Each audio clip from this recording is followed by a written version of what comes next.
We had Kai Borralho versus Jared Cannonier. This was a very interesting matchup for me. Borralho coming in at 17-1. He's a very good prospect, right? With the fighting nerds, right? Dude, the fighting nerds, man. They're coming up. They are here, dude. They're ready. Like all these guys and Bruno Brazil, they're all just taking the UFC by storm right now. They are. And They then are. And Jared Cannonier has been a staple of the division for quite some time. I wouldn't necessarily say that he's like a gatekeeper, he but fought for the belt. yeah. This was an opportunity for Borralho to just break into the top 5 really quickly. I think he came into this ranked 12th, if I remember correctly. That sounds about right. Yeah, I'm not actually sure. Right, I can try to look it up so we can have our information right. Yeah, Kai Borralho 12th, Jared Cannonier 5th. So yeah, big matchup. And to your point, Will, like Jared Cannonier fought for the belt, He's didn't close, man. win. He was Yeah. close, yeah. But he lost. And so let's try to get some new blood in there and see if there's somebody ready to go in and battle in that top 5, right? Yeah, basically. That's basically what this is, right? Even Yep. though it kind of sucks because, man, I did want to see Jared versus DDP for the belt. I think that's a fresh matchup in a champion fight. I know we're doing a rematch instead, but I don't know. But that's not Borralho's fault, you know? No. For him, it's like, dude, I'm taking anybody I can up there. He said fight or die He said is fight or what die. he said. He said, I'm a free spirit, dude. I'm not You gonna know let what I these mean? rankings slow me down. Rich, our producer's probably in the background thinking, like, why are they saying these things? Rich, those are his tattoos, just so you know. Yeah. And honestly, the first time I saw him, I was like, what are those tattoos? Every time I see him fight, I like him more and more. Get They're out of here. they're fucking horrible, but I don't know, they fit, dude. They just fit him. Like it just makes sense to me now. Every time Oh I my see him, I'm like, God, yeah, that's so fuck funny. yeah. That's so funny. Now he got you. You got me. UFC got me. Yeah. Borralho got you, dude. But hey, let's start talking about the fight here. Look, Borralho comes out stiff jab, Oh okay, and yeah. landing some heavy leg kicks that first round. Yeah. And I was like, man, that's the game plan. If he sticks to that game plan, he's got this. And then Cannonier was like, hey man, I've been there, I've done that. I've been jabbed, I've been leg kicked. I fought Izzy. Yeah. Izzy famously beat him in the title fight with leg kicks. But he was there for it. Hey, shout out Ganscow in the chat. What up, Um, Ganscow? he was there for it. He started switching stances. What I really liked, one of the things we've talked about before is like um, outside leg kicks are usually more debilitating than inside leg kicks. Inside leg kicks are effective for certain things, but as far as taking someone's leg out and hurting it long term for the fight, outside leg kicks are generally better. But when you have closed stances, you can throw that rear power leg to the outside of their lead leg. But if they're switching stances, now it's your lead leg that needs to be the outside kick. And that's something that both these guys did where they would switch stances to throw the lead outside leg kick. And most people, once there's that stance switch, they stop throwing outside because they can't throw a lead leg outside kick. Both these guys did it, and I was like, fuck yeah, dude. The game's evolving. Yeah, dude. Like it's It important was to be nice able to to kick see. from both sides. High level. High level. Yeah. Both these guys really high level. Let's fast forward to the third round real quick. Wait, We had I want to Derek. say Yeah. second round real quick Okay. because first Second round. round I was like, oh man, this might be a long night for Jared. Second round, Jared started walking forward. Excellent cage cutting where Borralho was up on the fence, darting left and right, and Jared's just nope. I'm just with you the whole way. I'm never following you. And he started putting on a little bit. I gave him the second round. I thought Yeah. they were split going into round 3.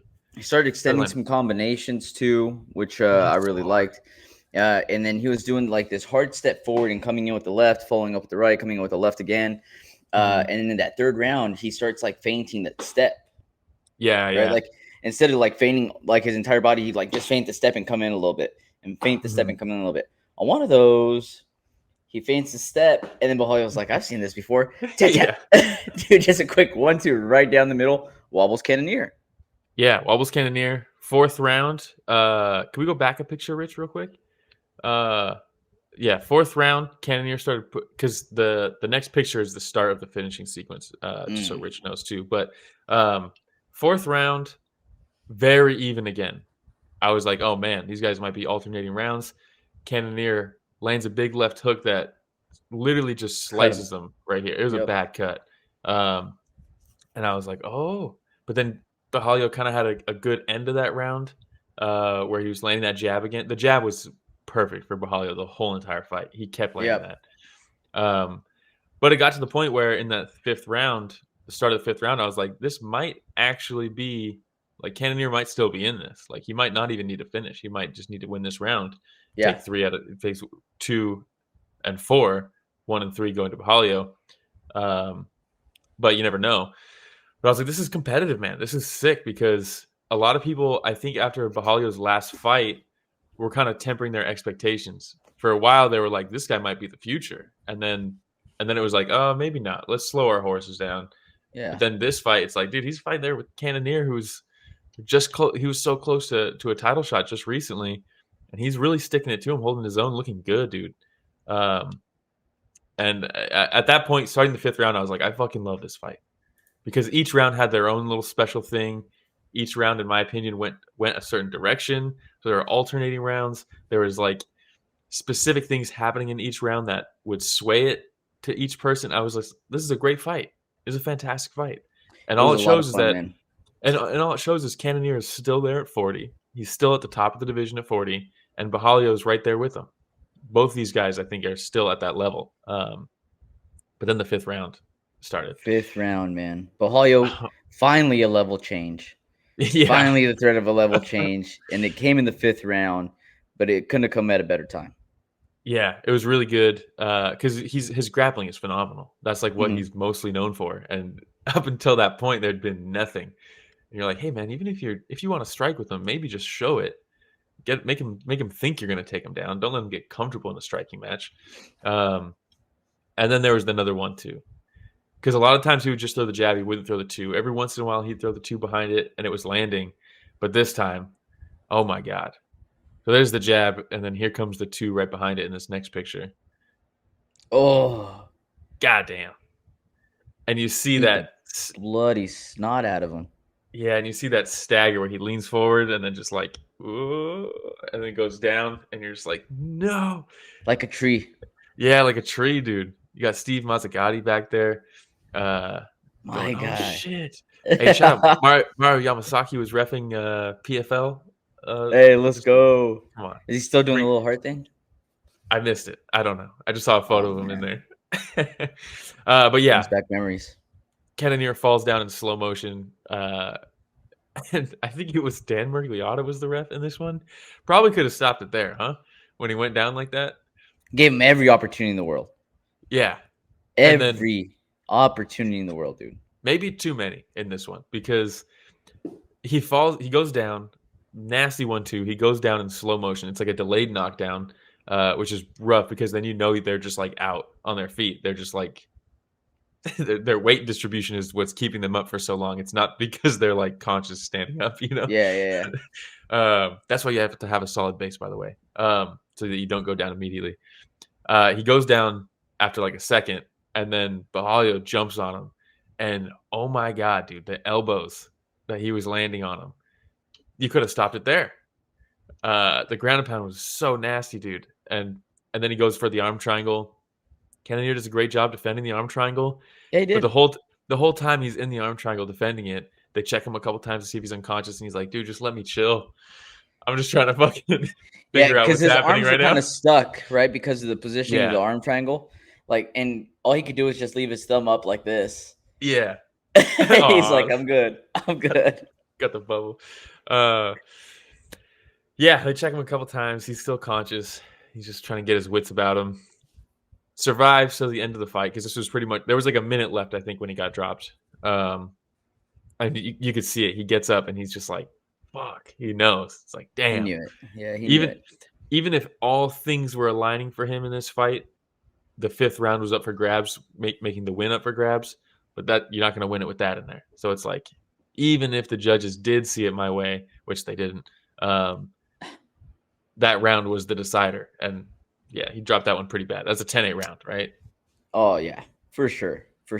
But to your point, he's still hanging in there at 40 years old against one of the fastest rising prospects in the UFC. Yeah. And then back to the Fighting Nerds. Dude, they're doing work right now. Yeah. Led by Borralho. It really is, right? That's what it feels like. He was kind of the first guy to come in and be like, hey, guys, like check me out. Yeah, And get also check ready. everybody else. Yeah. Get ready, y'all. No, Man, that camp though, it's awesome. what a year they've had. I don't think they've had. I don't even know if they've had a loss this year.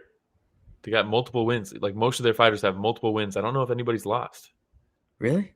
I don't think so. I could be wrong, but I'm pretty sure everybody's just fucking sweeping up the competition. It's I pretty mean, sweet though, man. just last week we had Pratis knock out the Leech. We had John Silva taking out Drew Dober. Like, I mean, they're fucking all of our favorites, dude. Yeah, Bruno. Fighting nerds are just taking our favorites down. To your point, Meatball Molly lost to Bruno Brazil. I know that's your girl. No, not Meatball Molly. All right.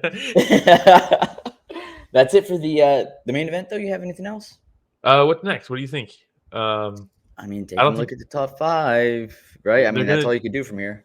Yeah, they're gonna do Duplessis versus Strickland. Whitaker's booked against Hamzat. Imavov? He just beat Cannonier. It's kind of weird. I feel like it's kind of weird to have both of them fight when, that's kind of sucks for Imavov. True. Vittori's there, yeah. But then again, he just beat number 5. I wouldn't want to fight back down. Plus, Vittori just fought Brandon Allen. I'm worried that we're approaching a logjam at middleweight. Yeah, and they're doing a rematch for Duplessis instead of moving things along. Which I guess, I mean, Sean Strickland, he did beat Paulo, right? That was after he lost the belt. So, like, does that give you a title shot? Maybe you do Strickland versus someone for a number 1 contender. I don't know, because then there's Izzy now coming off a title loss. He's gonna have to fight somebody down, right? Might as well, dude. Just do Izzy versus Borralho. Oh, okay. Just do it. Fuck it. What about Imavov? That's a great question. Just leave him there. I'm worried we're about to get a logjam, dude. Yeah, we are. That's not good. Because if Hamzat beats Whitaker, I'm sure they want to give him a title shot. Maybe, I don't know if he even makes it to the fight. But then if Whitaker beats Hamzat, it's like, does he get the title shot? I don't know. Hamzat versus, dude, I had forgotten about Hamzat. Yeah, most people did. Jeez, poor guy's been out for a while.